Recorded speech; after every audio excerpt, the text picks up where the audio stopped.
Hello everyone. Today I'm going to go over how to make your own cube. Now before I get started, I want to let you know I am not an expert in making cubes. In fact, I've only made one, but when I talked to some other players that I play Magic with about what I did to make a cube, they seemed very interested and wondered how would you go about making your own cube, or what did I do to make my cube. So today that's exactly what I'm going to do. I'm going to give you a short introduction into how to make your own cube, and then of course if you have any questions, comments, concerns, feedback on the cube I've made, that kind of thing, I'd always love your comments. Just let me know. So here's what a cube is, and here's how to make your own cube.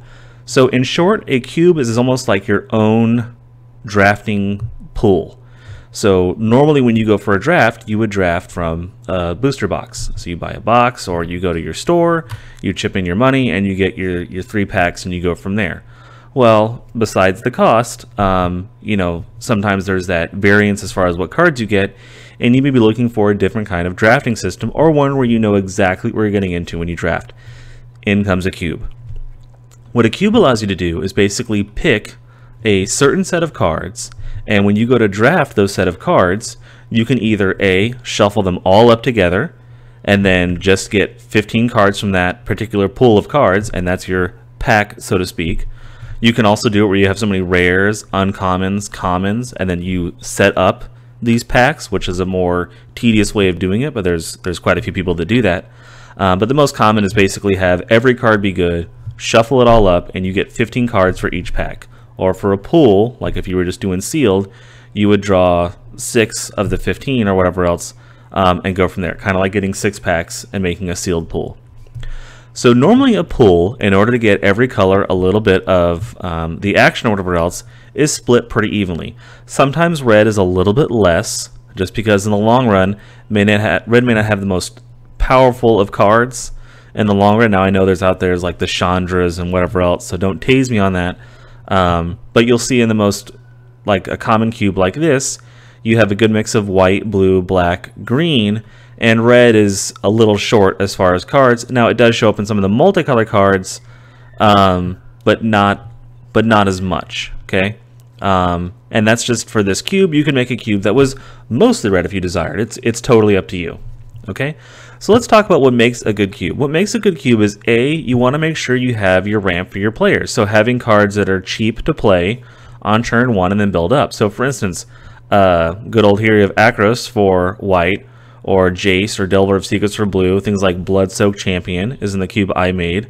Fire Drink Crusader, all sorts of stuff like that. And then you want your stuff in the long run. So for instance, Elish Norn, pretty good card for white. You have things like Inkwell Leviathan, okay, Shroud, Grizzle Daddy for black, all those kind of things you can build up to.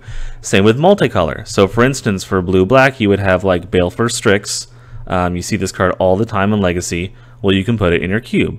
Then you have things like the Dragon Lords or Shadow Mage, all sorts of different cards for each certain item. And you'll notice that this tries to kind of have a balance, okay? Now you'll also have in here certain things for artifacts for things like mana fixing. So you'll have your signets in here. That's very common in a lot of cubes. You'll also have your lands that you'll pull from your cube, okay? So that's kind of what a cube is. You take all this, shuffle together, and you build your cards from there, okay? So how do you go about building your own cube, okay? So one option right from the get-go is to take a cube like this and just modify it to whatever you desire. If there's particular cards that you like, find the appropriate slot. Like if you have a card that's 2 green and a colorless, you could say, okay, I'm going to take out Reclamation Sage or Eternal Witness or Tireless Tracker and put that card in its place. Or what I think is more fun and more rewarding in the long run is to find a certain card or kind of, let's call it game type or gimmick, that you want to have your cube be about. Maybe get 2 or 3 of them and then find cards that match in those items. So the question is, how do you find cards that match your gimmick? Okay, so let me tell you kind of what my cube does and how I went about finding those cards and building this cube. Okay, so first I took cards that I really liked. Okay, so like Blood-Soaked Champion, that's, I don't know, just one of my all-time favorite cards. I think because of the art and just because of the way it works with the raid ability. It's just all go for the throat, and that's it. Things like Ultimate Price. So I had a bunch of black cards that I really liked, along with certain red cards, Goblin Rabblemaster, things like that. Cards that I really enjoy. Then I started with that. And then I looked for things that the person I'd be playing most with, my wife, what she likes. So she likes a lot of things that have counters. So for instance, not a very commonly seen card, but Abzan Falconer. Every card that has, or every creature that has a +1/+1 counter has flying. Okay, so that's a card that could kind of make her day. If she has all these creatures with counters on it, she drops Abzan Falconer, swings for the win. That's GG for her, and she loves when that happens. So how do I get all those cards together? Okay, so to look for cards like this, I use a site called Deckbox, where I can look for things like rules text, what type they are, what colors they are, and go from there. So for instance, if I don't have anything of red and green, and I'm looking for a creature that has some kind of effect that involves counters, I can do that. So for instance, I can find this one. Whenever it deals combat damage to a player, put a +1/+1 counter on each creature you control. Okay, now this is pretty mana heavy, so if I have something that's already pretty expensive as far as red-green, I may not choose to use it, but there's also the ones in here. So things like Tribute. When it enters the battlefield, Tribute wasn't paid, it gets +1/+1 against haste until end of turn. Okay, now if not, I get my Tribute, that kind of thing. So that's a card that I could use. Okay, so we've gone over what I'm using for searching for my cube. Let's go over and see what the cube looks like and then how we can play it or test it. Okay, so I use Tapped Out a whole bunch to research different decks. I also use it where I have my cube. So in here I have my cube and I have basically what it looks like. So I'll separate it by color and by type.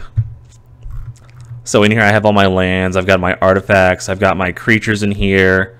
You can tell a lot of them tied to counters, things like Metallic Mimic, Hangerback Walker, Walking Ballista, those kind of things. I've got all my lands in here, some fetches, some dual lands, that kind of thing. And then I've got my multicolored, so Anafenza, Sidisi, I love zombies, there's a lot of zombies in this deck. And then some fun ones like Tameo, Kolaghan's Command, just all over the place. But a lot of creature-based stuff. So the Abzan Falconer I talk about. You got the Soulfire Grandmaster, lots of things with like instants and sorceries, a couple planeswalkers that assist with those counters, that kind of thing. So if you want to check this out, I'll put a link in the video as far as checking out my particular cube. Love your feedback on what you see or anything cards that you think would be great for it.